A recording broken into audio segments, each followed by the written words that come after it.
Hi, I'm Gord. Today we're going to be looking at a puzzle that I made some time ago, but I had a few too many rules. So here's the simplified version. I'm calling it Picasso's canvas. We put a canvas in front of Picasso. Here is one with 36 squares. Then we ask Picasso to use his brushes to make some nice long brush strokes. What do you notice about this brush stroke? Look at the 3 and the 36. Anything curious? Let's add a few more and see if you notice anything peculiar, anything curious, anything that you think is just too coincidental. Well, if you look at the 3 and 36, for example, there are 12 squares in that. If you look at the 4 to 28 red brush stroke, you'll notice that there's 7 squares in that. If you notice the 9 to 27 brushstroke, you'll notice that there's 3 squares in it. And the 7 times the 5 blue, that's equal to 35. Is it coincidental? No, of course not. So 3 times 12 is 36, 4 times 7 is 28, 9 times 3 is 27. So the starting part of the brushstroke, starting square, times the number of squares in the brushstroke should be equal to the final number in that brushstroke. So how do we score? How do we tell Picasso you've done a good job, or criticize Picasso and say, no, you have to do better than this? Well, we're going to score it based on the number of squares in the canvas that he did not touch. In this case, there's 9 squares that he did not touch. He gets a score of 9. Low scores are better. Let's look at some rules for the brush strokes. So for this brush stroke, this one's perfectly fine. This one, however, has a problem. And the problem is that the 17, that's part of the brush stroke, the 17 sees 3 other squares, looking up, down, left, right, sees 3 other squares that are also part of the brush stroke.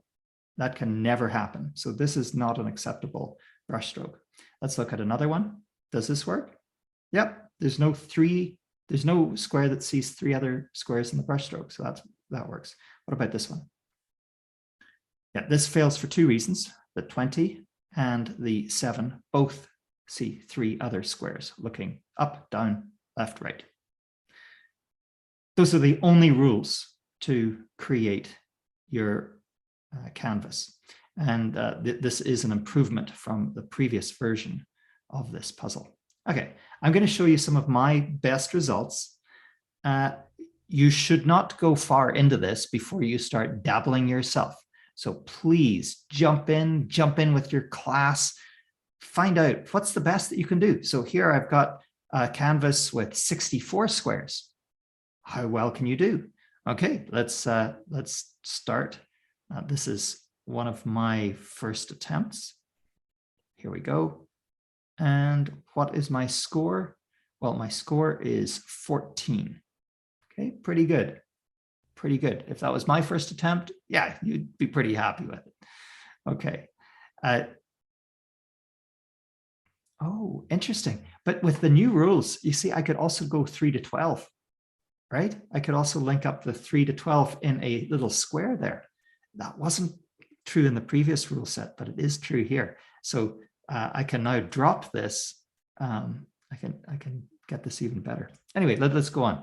So here is another solution that I came up with, and that has a score of 11. And this got a score of 10. This one here, pretty good. But then my best of all, I'm really happy with this one. This took me hours to find, maybe an hour to find. And there's no guarantee that this is the best possible. That's what's so fun about these. So here is a 6. That's what's so fun about these, is absolutely some of you out there will probably beat this. And if you don't beat this, you might beat my best solution from 1 to 100. So this is not my best solution, but it's a beautiful one to start with. Here I go. Okay, 28. Not very good. Okay, let's try again. Oh, sorry. That to 27. Okay, this is 26 and 25, 24. So some beautiful solutions. And then I came up with a really good one, an 11 solution. So this did take me a long time. This was years ago, so I don't exactly remember, but it took me a long time. And again, no guarantees that this is as good as possible.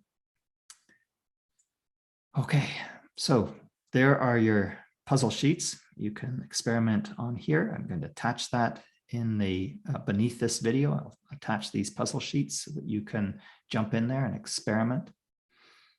I will also now show you my best solutions for the 7x7 and the 8x8. But by all means, you shouldn't show these to your class, these really good solutions. This is just because I'm happy about them. Okay, so here's my best one for 1 to 81. And that I got to a score of 8.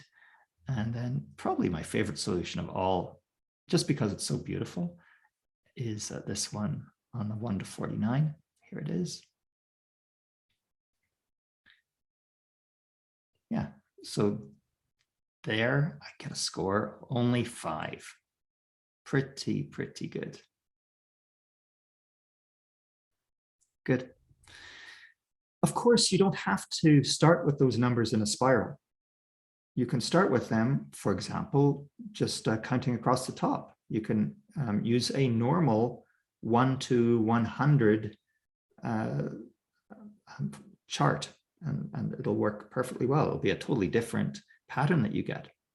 But of course, this puzzle works perfectly well no matter how you number those, your canvas. Enjoy.